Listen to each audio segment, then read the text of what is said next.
Alright, so in this series, I am going to be reading certain excerpts from Stu Webber's book, Spirit Warriors.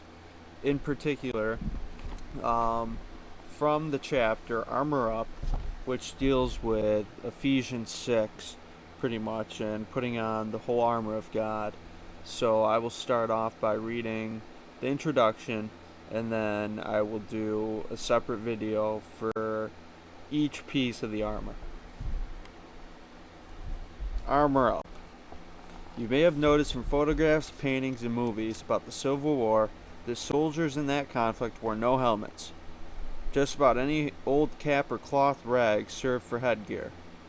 Helmets were seemingly out of vogue in the mid-19th century. Though indispensable in ancient warfare, helmets were initially considered useless against bullets. If only they had known.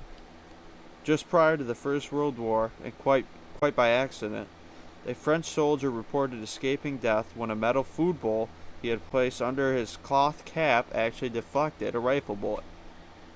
Just like that, helmets were in vogue once more. The Kevlar helmet of the modern U.S. Army represents the zenith of research and development, and is truly an amazing piece of armor. It weighs little more than 3 pounds and costs only $90 each, but it saved many lives. On May 28, 1987, a soldier wearing his Kevlar helmet was on a training exercise when a 4.2 mortar round exploded nearby, sending shell fragments in all directions. The soldier, with his back to the explosion, was struck so hard in the back of the helmet by a chunk of shrapnel that he was knocked off his feet and rendered unconscious. The laminated Kevlar fabric was severely damaged, actually torn to shreds, but the soldier regained consciousness and returned to duty. In December 1989, during an Operation Just Cause in Panama, an AK-47 round struck Sergeant Howard Overacker in the helmet at point-blank range. The helmet literally stopped the bullet, and the sergeant's life was spared. One U.S. Army manual states, "Casualty reduction is an occupational health issue." I would think so. If any soldiers believe in the absolute necessity of putting on the full armor, that is the battlefield medic. He's seen its effectiveness with his own eyes. As General Bluskar once said, the first step in motivating soldiers is to tell them the reason why. Putting on the full armor serves to enhance force effectiveness by reducing casualties while minimizing performance degradation. That's the Army's way of saying, we're trying to keep you from getting slaughtered out there, so you better get motivated to keep your helmet on. Beyond the helmet, a second major piece of equipment the modern soldier wears is what the Roman legions would have called the breastplate. The formal name of the modern U.S. soldier's breastplate is the body armor, fragmentation protective vest, or what we commonly call the flak jacket in Vietnam. The modern flak jacket is a direct descendant of medieval chainmail. In the history of warfare, chainmail, though expensive, was regarded as so effective it was issued constantly for almost 2,000 years of warfare history.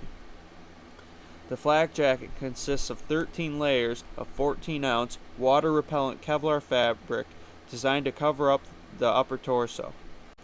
It weighs about 9 pounds, costs about $200, and is proven to decrease all shrapnel injuries by as much as 53%. In Vietnam, a pilot flying a Huey, UH-1, helicopter was at an altitude of just 15 feet over a rice paddy when ground fire from an AK-47 round passed through the front of his chopper and struck him in the head and in the dead center of the chest. Wearing his ceramic chicken plate armor vest, the pilot, unwounded and unaffected, simply continued to fly his aircraft. Because one man wore his full armor, he saved the lives of others. Conversely, one man in less than full armor actually endangers the lives of those around him. When armor isn't put on, it is of no value at all. That's why the verb in Ephesians 6:11 is a command, not a request. It's a direct order to put on your armor. Bottom line, the routine of putting on the full armor significantly reduces the likelihood of fatal injury and greatly increases battlefield effectiveness. We face an enemy that is malevolent, God-hating, human-hunting, Christian-bashing machine. So let's get ready for the battle, inside and out. Equipment for resisting. Don't ever get tired of the armor passage in Ephesians 6. Memorize it. Live with it. Quote it on dark nights when the fiery arrows are flying, and on bright, blue sky days when the war seems 1,000 miles away. Forgetting this passage would be like falling asleep on guard duty, the almost unforgivable sin of a spirit warrior. Ephesians 6:10-18. Finally, my brethren, be strong in the Lord and in the power of his might. Put on the whole armor of God, that ye may be able to stand against the wiles of the devil. For we wrestle not against flesh and blood, but against principalities, against powers, against the rulers of darkness of this world, against spiritual wickedness in high places. Wherefore take unto you the whole armor of God, that ye may be able to withstand in the evil day, having done all to stand. Stand therefore, having your loins girt about with the truth, and having on the breastplate of righteousness, and your feet shod with the preparation of the gospel of peace.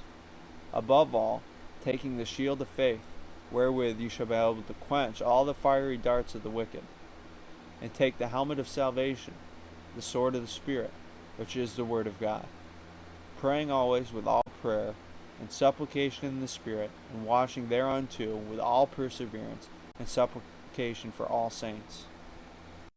Let's take a quick look at that armor as a whole package. You'll note right off the top that there are 6 pieces, and that its role is primarily defensive in nature. We're given no indication in these verses that we're to go after the devil. No suggestion that we are to become aggressive demon hunters, conducting major anti-demon campaigns or deliverance meetings. No suggestion that we are to speak to his legions. No hint that we are to take authority over him. Not the slightest indication of a formula, or of a prayer, or a command catalog. Just the armor, which is largely defensive and protective. This is how you dress for success in the battlefield. This is how you beat the devil. This is how you win in spiritual warfare. This armored uniform was just as familiar to the Ephesian Christians as the NFL uniform is to football fans today. The Ephesians saw the Roman legions regularly. Paul, a prisoner at the time, was likely chained to a Roman soldier while he was writing these words. The equipment list is derived straight from the Roman infantry's equipment. Every legionnaire wore it. It was permanent attire for the soldier. One is never to face life's battles without it. One is never to be without it. Period. It's like in Army basic training. You wear that helmet every day, everywhere. It's such a nuisance in that hot Georgia sun. No one is even shooting at you there. Still, you wear it every day for your training. So it is in the Christian life.